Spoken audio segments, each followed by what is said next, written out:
Empaths are natural givers, the ones who feel deeply and love wholeheartedly.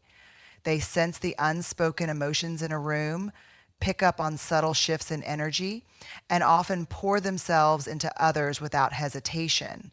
But this deep capacity for compassion can become their greatest vulnerability when they cross paths with narcissists, individuals who thrive on control, manipulation, and emotional dominance. For too long, empaths have been told that their sensitivity is a weakness, that their kindness makes them easy targets. But here's the truth. When an empath learns to set firm emotional and psychological boundaries, they become unstoppable. Boundaries are not walls meant to keep people out. They are gates that allow the right people in while keeping toxicity at bay. For an empath, boundaries are the difference between emotional exhaustion and emotional freedom. Narcissists rely on the fact that empaths will overextend themselves, that they will put the needs of others ahead of their own, that they will be too afraid of disappointing someone to ever say no.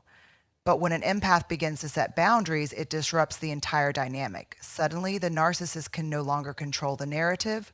The empath is no longer an endless well of emotional labor. And that is something narcissists simply cannot handle. One of the biggest struggles empaths face when setting boundaries is the overwhelming guilt that comes with it. They have been conditioned to believe that saying no is unkind, that protecting their energy is selfish, but self-sacrifice is not love, and being a doormat is not kindness. True compassion includes compassion for yourself.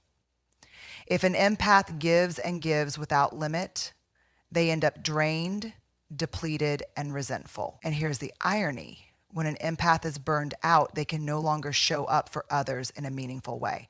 Setting boundaries isn't about shutting people out. It's about ensuring that you can continue to love and care from a place of strength rather than obligation. Narcissists fear boundaries because boundaries mean accountability. Without them, they can gaslight, manipulate, and twist reality to fit their own needs.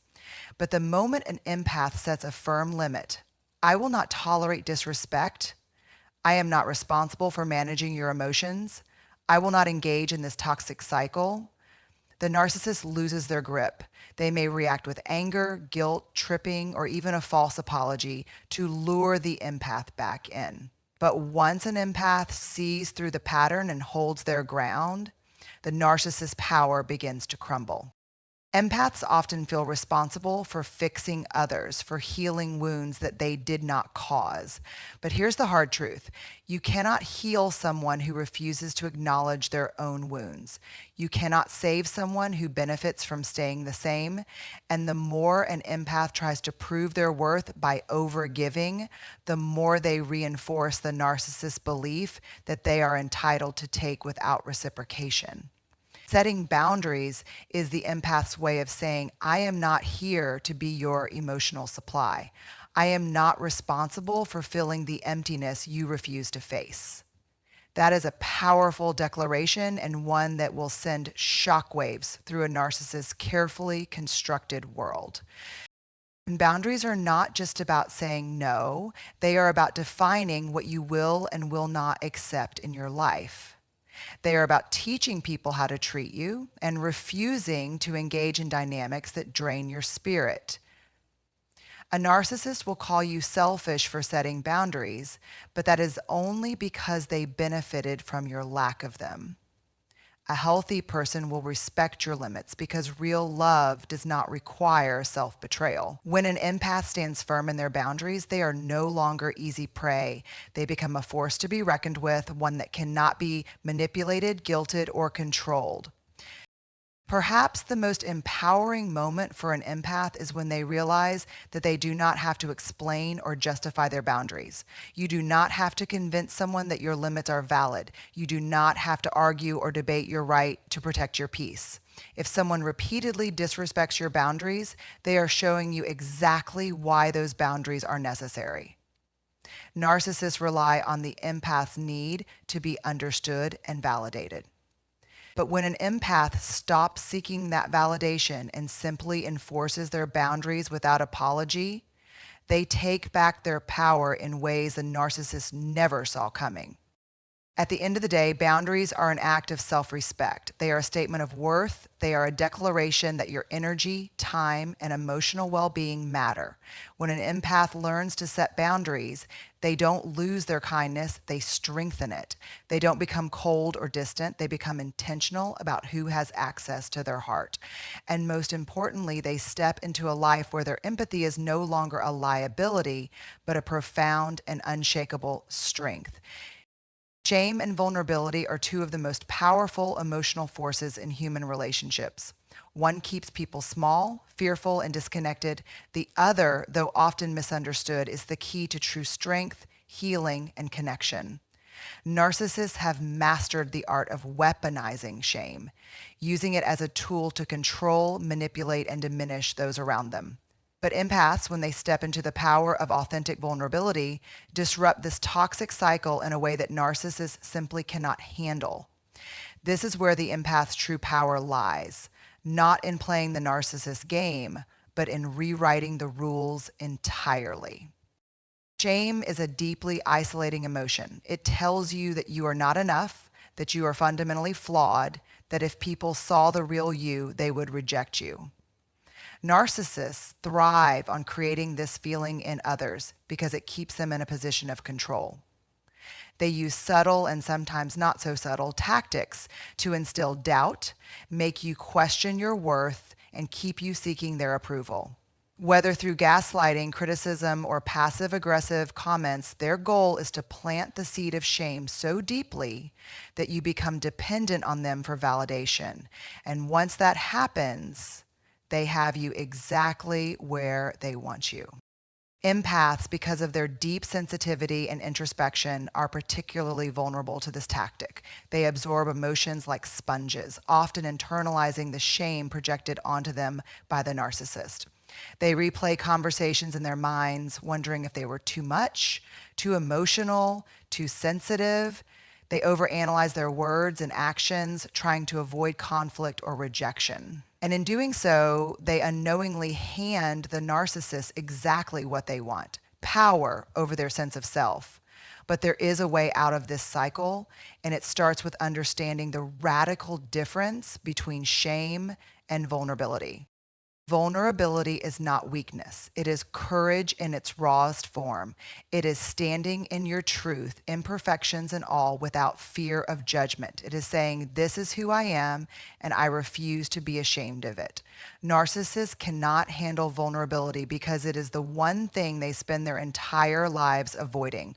Their entire persona is built on a false sense of superiority, designed to cover up their own deep, unacknowledged shame. While they project shame onto others to maintain control, they themselves are terrified of being exposed.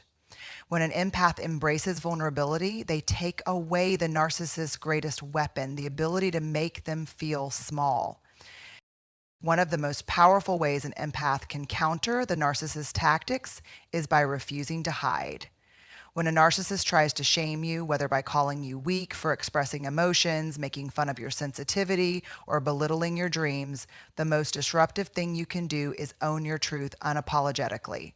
Imagine responding to an insult not with defensiveness, but with self-acceptance. Yes, I feel deeply. That's part of my strength. Yes, I care about people. That's something I'm proud of. No, I'm not perfect, and I don't need to be. Suddenly, the narcissist's words lose their power. There is nothing to attack when someone refuses to feel ashamed. Another critical step in countering shame is recognizing that it does not belong to you. Many empaths have spent years carrying shame that was never theirs to begin with, shame that was projected onto them by narcissistic parents, partners, or authority figures. But just because someone hands you shame does not mean you have to hold on to it. You can set it down. You can recognize that their judgments and criticisms are a reflection of their own wounds, not a reflection of your worth. And when you do, you take back control of your own narrative. Healing from the wounds of shame requires deep self-compassion. Empaths often extend endless grace and understanding to others, yet struggle to offer themselves the same kindness. But to truly step into the power of vulnerability, you must learn to see yourself through a lens of love rather than criticism. This means embracing your flaws, your mistakes, your imperfections, knowing that they do not make you unworthy, but fully human. It means surrounding yourself with people who see your sensitivity as a gift, not a burden. And it means rejecting the idea that you have to shrink yourself to be accepted. In the end, the greatest act of defiance against a narcissist is to live without shame, to embrace yourself fully without needing their approval, to step into your power without apology. Because when an empath learns to counter shame with vulnerability, they don't just break free from toxic relationships, they become untouchable. The narcissist loses their grip and the empath walks away stronger than ever before. For far too long, society has framed sensitivity as a flaw. People who feel deeply, who pick up on unspoken emotions, and who care intensely are often labeled as too sensitive, too emotional, or too soft. Empaths in particular are made to feel like their emotional depth is a burden rather than a gift.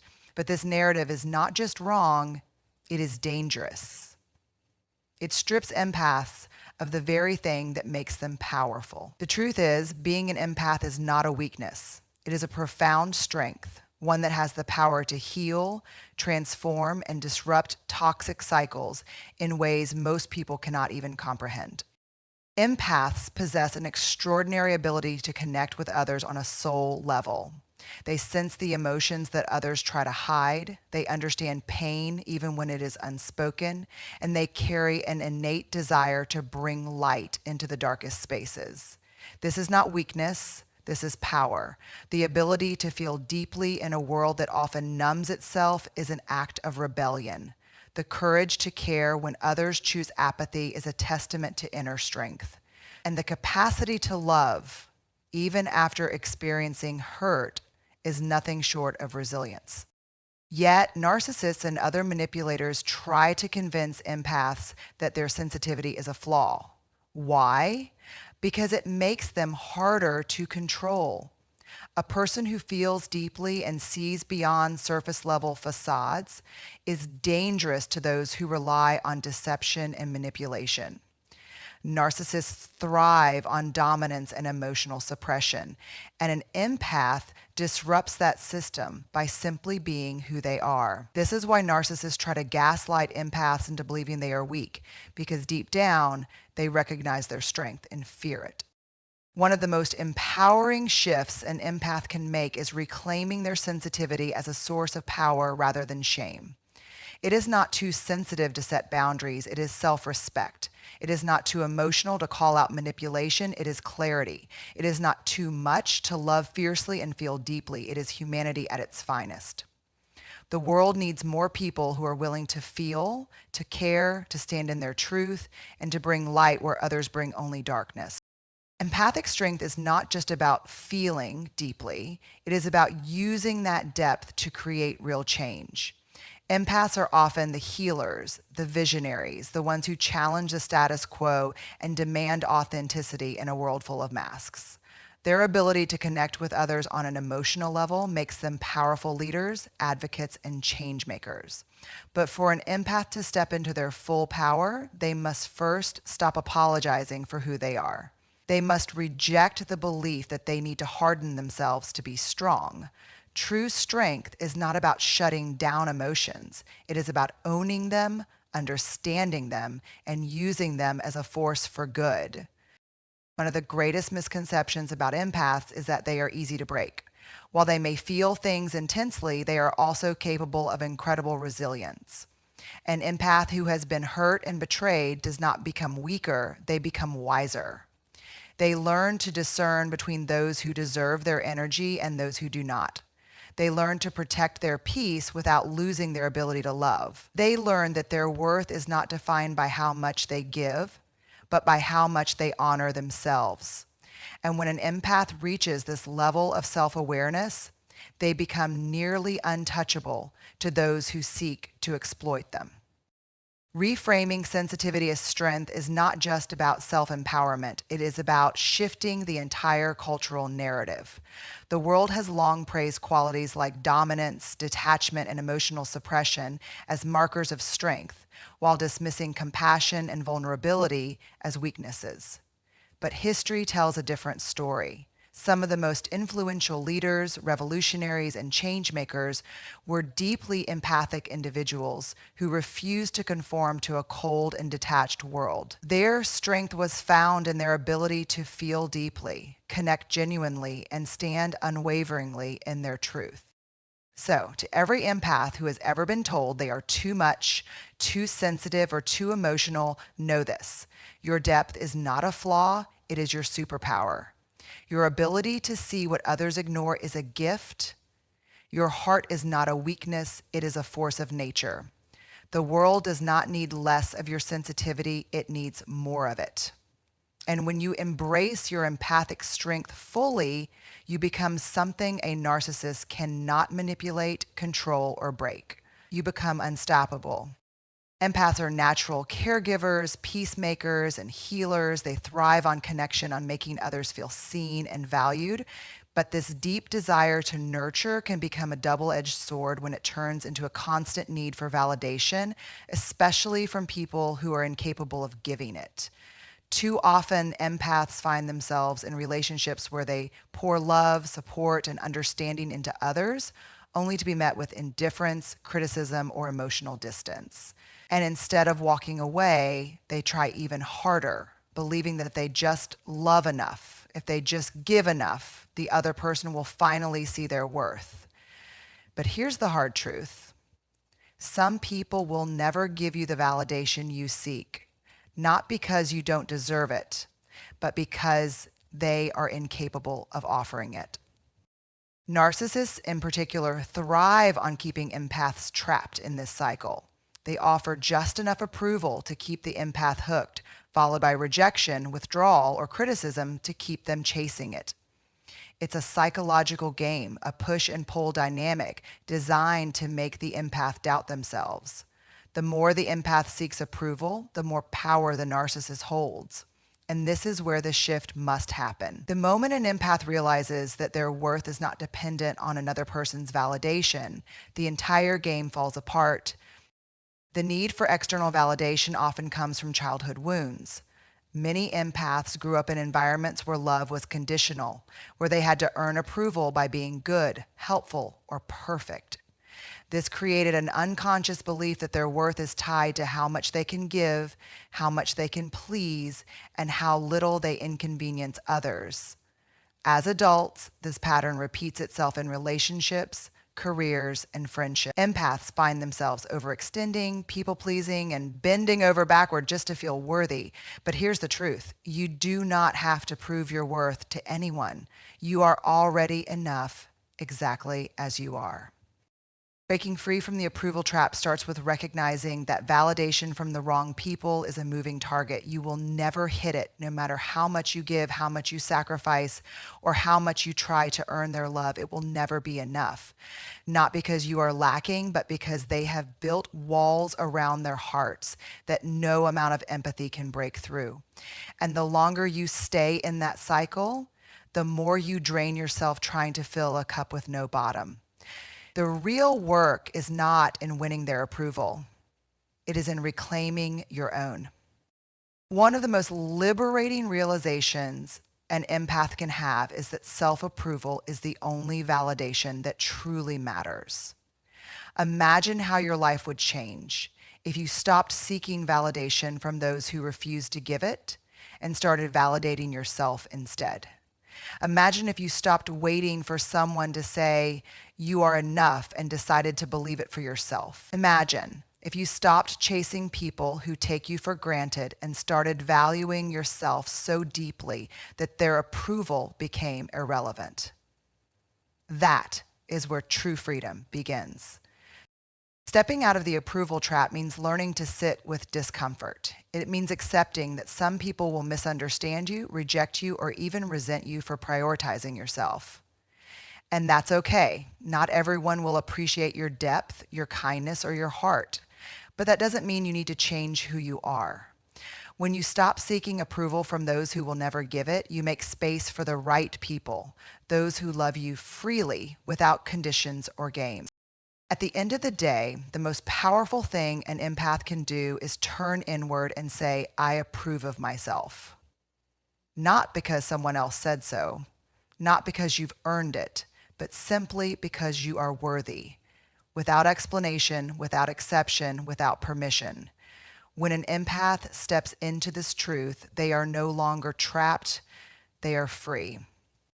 There comes a moment in every empath's journey when they realize that words no longer serve them, that no explanation, no argument, no heartfelt plea will ever change a manipulative person's behavior.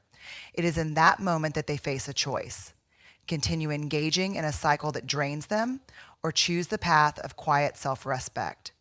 Walking away without anger, without drama, without the need for closure is often the most powerful statement an empath can make. It is a declaration of self-worth, a refusal to be controlled, and a profound act of reclaiming one's power. Manipulators, especially narcissists, thrive on engagement. They want a reaction. They want to keep you entangled in their web, whether through guilt, arguments, or emotional games. Every time you defend yourself, every time you explain, every time you try to prove your worth, they gain another ounce of control. They are not seeking resolution. They are seeking to keep you emotionally invested. The quiet exit disrupts this completely. When you stop explaining, stop reacting, and simply walk away, you deny them the very thing they crave: power over your emotions. Silence is often misunderstood. Society equates strength with loudness, with making your pain known, with confronting those who wronged you, with demanding accountability. But real strength is knowing when to disengage. It is recognizing that some battles are not worth fighting, that some people will never truly listen, and that the energy spent trying to be understood is better invested in healing. The quiet exit is not an act of weakness. It is an act of wisdom. It is choosing to protect your peace over proving a point. One of the hardest things for an empath to accept is that closure does not always come in the form of an apology, an explanation, or justice. Sometimes closure is simply deciding that you deserve better, that you will not waste another moment justifying your feelings to someone committed to misunderstanding you, that you will not keep explaining your pain to someone who refuses to acknowledge it, that you will not keep offering love where there is only indifference or manipulation in return. The quiet exit is understanding that closure is not given, it is created within yourself. There is something profoundly unsettling to a manipulative person when an empath walks away in silence. They are used to control, to emotional reactions, to keeping their victims on edge. When an empath stops explaining, stops defending, and simply leaves, it sends a message louder than any words ever could. I no longer need your validation. I no longer fear your disapproval. I no longer seek your approval. This is why narcissists often try to provoke a reaction after an empath leaves, because silence exposes their lack of control. But the empath's greatest power lies in not responding. Walking away does not mean you do not care. It does not mean you are unfeeling or cold. It means you care about yourself enough to stop participating in a relationship that diminishes you. It means choosing self-respect over endless cycles of hurt. It means recognizing that your energy, your love, and your compassion are valuable gifts that should not be wasted on those who only take without giving. The quiet exit is not about punishing the other person. It is about freeing yourself. Healing begins when you stop seeking resolution from people who thrive on conflict. It begins when you accept that some people will never see their faults, will never offer real accountability, and will never change. And that's okay. You do not need their apology to move on. You do not need their understanding to heal. The moment you stop seeking what they will never give, you reclaim your power. You step into a new chapter of your life, one where you are no longer defined by the wounds others have inflicted. The most powerful statement you can make is to live well, love deeply, and heal fully without needing anyone's permission or acknowledgement. The quiet exit is not just about leaving a toxic relationship. It is about stepping into a version of yourself that no longer tolerates anything less than what you deserve. It is about choosing peace over chaos, dignity over drama, and self-love over self-sacrifice. And when you do, you will find that walking away was never about them. It was always about you.